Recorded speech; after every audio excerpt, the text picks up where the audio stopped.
बिस्मिल्लाहिर्रहमानिर्रहीम।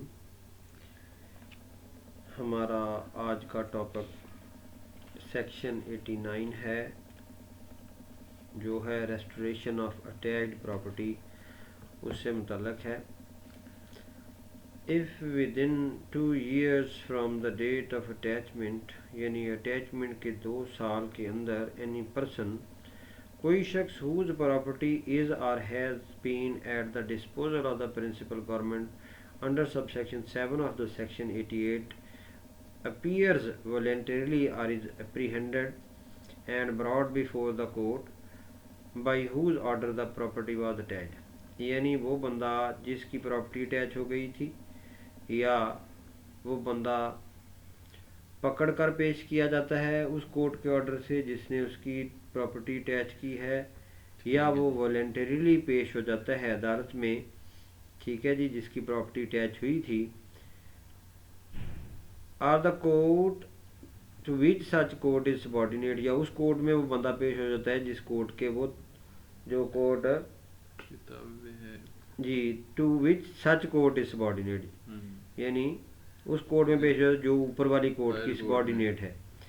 And proves to the satisfaction of such court, और इस कोर्ट को वो मुतमिन करता है that he did not abscond, कि वो मफरूर नहीं हुआ था, or conceal himself for the purpose of avoiding execution of warrant, और ना ही उसने अपने आप को वारंट की तामील को रोकने के लिए या उससे बचने के लिए ना ही अपने आप को छुपाया था।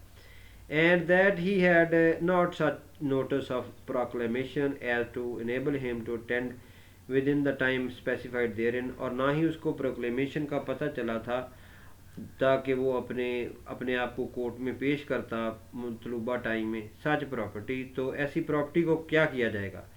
सच property or if the same has been sold, तो वो प्रॉपर्टी, या अगर वो प्रॉपर्टी बेच दी गई है, the net proceeds of the sale, तो उसको बेचकर जो रकम हासिल हुई थी, or if part only thereof has been sold, या अगर उसका कोई पार्ट बेच दिया गया था, the net proceeds of the sale, तो उस बेचे जाने वाले पार्ट की जो मतलब रकम थी, and the residue of the property, और जो बकाया प्रॉपर्टी थी, shall after satisfying thereout all cost incurred in consequences of the attachment, यानी अटैचमेंट में जो रकम खर्च हो गई थी अटैचमेंट का प्रोसीजर अडॉप्ट करते हुए, वो रकम मिनहा करके बी डिलीवर टू हिम, तो वो प्रॉपर्टी उसको वापस कर दी जाएगी। तो सर जी, इन केस अगर वो बेच के प्रॉपर्टी प्लेंटिफ है कोई, उसको पैसे दे दिए हैं अगर जी कोर्ट ने, तो उससे वापस लेंगे पैसे? नहीं, वो अमल हो चुका है ना, तो अगर तो किसी पैसे तो किसी के भी नहीं बनते, प्रॉपर्टी उसकी सेल हो गई है ना, तो वो प्रॉपर्टी अगर सेल हो गई है तो सेल वापस नहीं होगी, फिर उसको पैसे दिए जाएंगे। फिर तो उस बंदे से लेके दिए जिसको दिए हैं बेच के, कोर्ट में ही जमा हो जाएंगे ना पैसे, वो कौन से उसने किसी के देने थे? नहीं, फॉर एग्जांपल एक सिविल सूट करता है बंदा कि जिस बंदे ने मेरे इतने पैसे देने हैं, और वो भाग जाता है बाद में, वो तो सिविल सूट है ना, ये वो सिविल सूट है, वो और बात है, ये और बात है, ये तो अब्सकॉन्डिंग है। ठीक है, जो बंदा कोर्ट को अटेंड नहीं कर रहा है उसकी सजा है ये वो वाली बात, सिविल लाइबिलिटी नहीं है ये। ठीक है, ठीक जी, सिविल लाइबिलिटी वाली बात और है। ठीक है जी, आगे है। हाँ, अगर आपको इस पे और कोई सवाल करना है तो आप पूछें। नहीं क्लियर हो गया, बस मुझे यही था कि वो सिविल में होगा, वो ये क्रिमिनल में ये क्रिमिनल लाइबिलिटी पैदा ही इसलिए हो रही है ना कि वो कोर्ट को अटेंड नहीं कर रहा ना था, तो वो कोर्ट में आ गया और उसने कोर्ट को सेटिस्फाई कर दिया कि जनाब मुझे ना तो नोटिस मिला है प्रोक्लेमेशन का, ना ही मैंने अपने आप को अब्सकॉन्ड किया था, ना ही मैंने इसलिए अपने आप को छुपाया था कि मेरे ऊपर वारंट एग्जीक्यूट ना हो। ये काम तो मैंने कोई भी नहीं किया। वो कहता है कि I haven't done any such of the works whatever have been, never I had never concealed myself, I did not get any notice from the court of the proclamation, whatever it was issued by the court. Right. So I was not voluntarily, I was not purposely avoiding to attend the court. but ठीक it है was out of my notice. So whenever at the time I got information about this attachment and about the proclamation, I have appeared in the court and I surrender myself before the court. So at this juncture, if the court feels itself satisfied that the things whatever he is telling about his absence, if the court is of the opinion that he is speaking truth, hmm, or he has satisfied the court, then court, the procedure, if the property has been sold, the net proceeds of the property, or hmm, if part of the property has been sold, the proceeds of that sold part will be delivered to him, and rest of the and the property rest of will be property delivered to that person. ठीक है Okay, sure there is no any cable in the return of the property, because the purpose of this attachment was just to bring him into court just to force him to attend the court. And when he has come and he has attended the court and he has satisfied the court about his absence and his ignorance about the issuance of proclamation and issuance of warrant and whatever it is. So at this, the satisfaction of the court will do whatever I have told before. Exactly ठीक है जी So the next is uh, D part, other rules regarding processes. ठीक है कि दूसरे जो rules हैं about the process के किस तरह होगा, वो बता रहे हैं. सेक्शन 90 है, issue of warrant in lieu of or in addition to summons. Case तो समन वाला है मगर उसमें इशू ऑफ वारंट हो गया है. वो कैसे होगा? अ कोर्ट में in any case in which it is empowered by the code to issue a summon for the appearance of any person. ठीक है कि कोर्ट अथोराइज्ड है कि वो किसी बंदे को समन करके बुलाए ठीक कोर्ट है में. Issue after recording its reason in writing a warrant for his arrest. अपनी रीजन लिखेगी कि वो अब समन्स की जगह पे वारंट क्यों जारी कर रही है. ठीक है वो अपनी रीजन लिखेंगे जज साहिब, और उसके बाद फिर वो in in lieu of summon they will issue a warrant. There are two types of, mainly there are two types of warrants, bailable warrant and non bailable warrant. ठीक. ओके, इसका पार्ट ए है, if either before the issue of a summon or after the issue of same but before the time fixed for his appearance, the court sees reason to believe that he has absconded or will not obey the summons. यानी either समन जारी करने से पहले या समन जारी करने के बाद और उस टाइम जो कि टाइम फिक्स हुआ है उसकी अपीयरेंस के लिए, उसके भी ख़त्म होने से पहले कोर्ट ये समझती है कि वो भाग जाए, कि वो भाग गया है या वो समन्स को ओबे नहीं करेगा.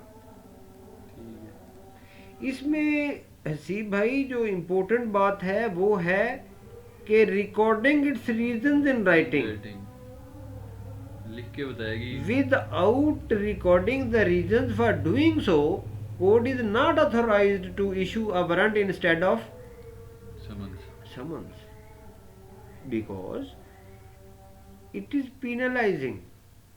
Yes.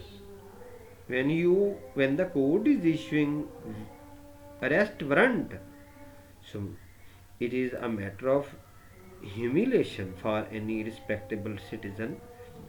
If any warrant bearer goes before the door of any respectable citizen and he says that I have come from the court, so and so court, and I want to arrest you because there is a warrant for you. Exactly. It is a matter of humiliation for that person. बिल्कुल.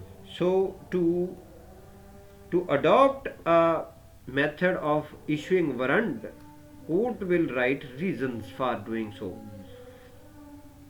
Okay, हाँ जी, clear. for what there is you are paying thanks, there is no reason for paying thanks, we are discussing about the things.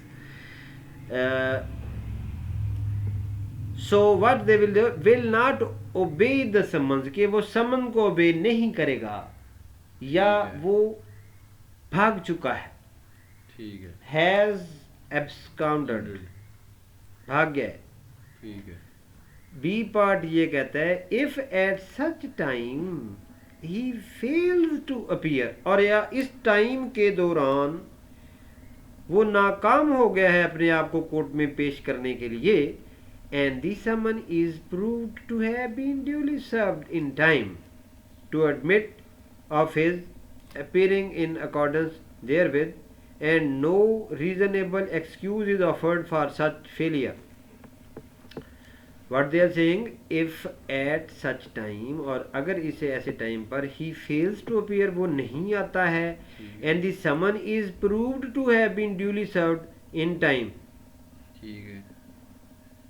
अगर उसे समन मिल गया था लेकिन फिर जी वो and duly served in time to admit of his appearing in accordance with therewith, यानी उसको time भी प्रॉपर मिल गया था। ये नहीं है कि आज ही समन मिला है आज ही उसने अपीयर होना है, ऐसी बात नहीं। ये इन टाइम नहीं उस पर एग्जीक्यूट हुआ, इन टाइम सर्व नहीं हुआ।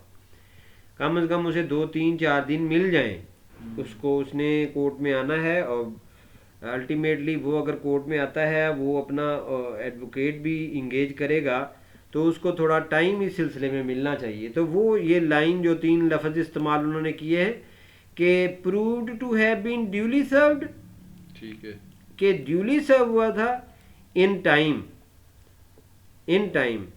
Not on time. In time means before time, in time to admit of his appearing in accordance therewith, ताकि उसको बाकायदा टाइम मिल गया था कि वो अदालत में हाजिर आए उसके मुताबिक, समन के मुताबिक। And no reasonable excuse is offered for such failure, और वो उसकी जो फेलियर हुई है उस फेलियर को जस्टिफाई करने के लिए कोई एक्सक्यूज पेश नहीं की गई है, कोई रीजनेबल वजह भी नहीं थी हाँ जी ना आने की, जी ठीक है। तो उस सूरत कोई में उसके बिहाफ पे पेश हो जाता है, वो जी। कहता है कि जनाब वो बंदा आउट ऑफ सिटी गया हुआ है या वो किसी सिलसिले में आउट ऑफ कंट्री है, ठीक है, वो हाजिर नहीं आया, लेकिन मैं उसकी जगह पे हाजिर आया हूँ अदालत को ये बताने के लिए कि हमें थमन मिल गया था। ठीक है, मगर कोई रीजनेबल बात है, कोई ऐसी वजह है जिसकी वजह से वो खुद नहीं आ सका, वो बीमार है, शदीद बीमार है, तो वो नहीं आ सकता है, या कोई और वजह बन गई है, या कोई फौतीदगी हुई है,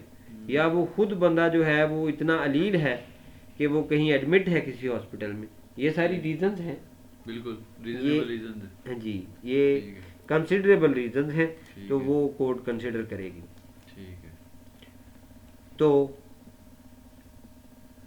ऊपर उन्होंने जवाब दे दिया है वारंट फॉर हिज अरेस्ट, तो कोर्ट करेगी क्या फिर कि उसको, यानी उसने टाइम भी मिल गया, ठीक है, हाजिर नहीं आया है, और या कोर्ट ये समझती है कि वो भाग चुका है और या खुद को कंसील कर लेगा, तो इन सारी सिचुएशन में फिर ऊपर ही जवाब दे दिया है उन्होंने। आगे तो 2 कंडीशन बताई उन्होंने ए और बी पार्ट में, ठीक है। अच्छा जी, सेक्शन 91 है power to take bound for appearance, ये इसी का कह लें आपके कॉन्सिक्वेंस है।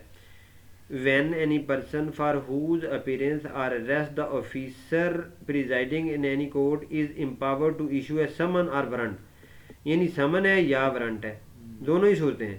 ठीक है, कोर्ट जो प्रिजाइडिंग ऑफिसर है वो अथोराइज था समन या वारंट जारी करने का, और किसी बंदे के लिए उन्होंने मतलब वारंट जारी किया है, is present in such court, वो बंदा उस अदालत में हाजिर आ गया है, ठीक है जी। Such officer may require such person to execute a bond, वो उसे कहेंगे कि जनाब आप मचलका दाखिल करो, या आप श्योरिटी बाउंड जो है वो जिसको हम उस दिन पढ़ रहे थे रिकॉग्निजेंस, कि रिकॉग्निजेंस जो है वो कोर्ट में दाखिल करो, और विद आउट श्योरिटीज, कि जामनों के साथ या जामनों के बगैर, for his appearance in such court, के वो मुचलका इस अमर के लिए देगा कि वो जामनों के साथ या बगैर जामनों के कि वो मतलूबा अदालत के बुलाने पर वो अदालत में हाजिर आएगा ताकि उसका ट्रायल हो सके। सेक्शन 92 है arrest by breach of bond for appearance. एक बंदा है, उसने रिकॉग्निजेंस कोर्ट में फाइल की है, सबमिट कर दी है कि मैं जनाब हाजिर आऊँगा। जब वो हाजिर नहीं आता है तो उसका क्या प्रोसीजर अडॉप्ट होगा। When any person who is bound by any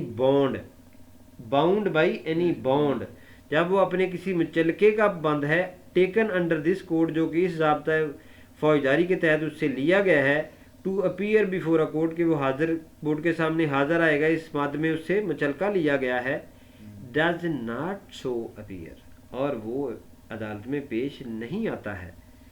the officer presiding such court, तो वो ऑफिसर जो उस कोर्ट को प्रोजाइड कर रहा होगा, मे इशू वारंट, वो वारंट जारी करेगा। उस पर लिखा क्या होगा, डायरेक्टिंग, ये हदायत देते हुए कि सच पर्सन बी अरेस्टेड, कि ऐसे पर्सन को अरेस्ट कर लिया जाए, एंड प्रोड्यूस बिफोर हिम, और उसके सामने पेश किया जाए।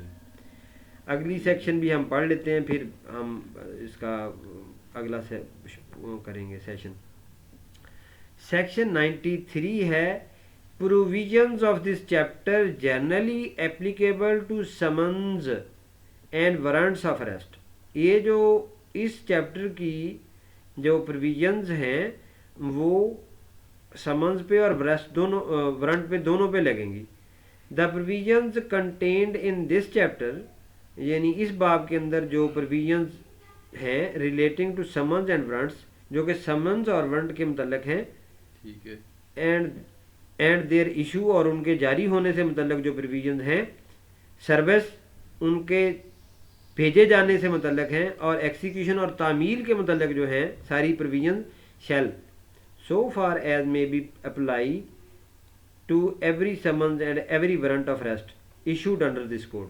तो ये सारी जो प्रोविजन हैं, कोई भी समन या वारंट जो इस कोड के तहत जारी होगा वो सब पे अप्लाई करेंगे। ठीक है, ये हमारा ये वाला पोर्शन कंप्लीट हो गया। नेक्स्ट टाइम इंशाल्लाह मुलाकात होती है।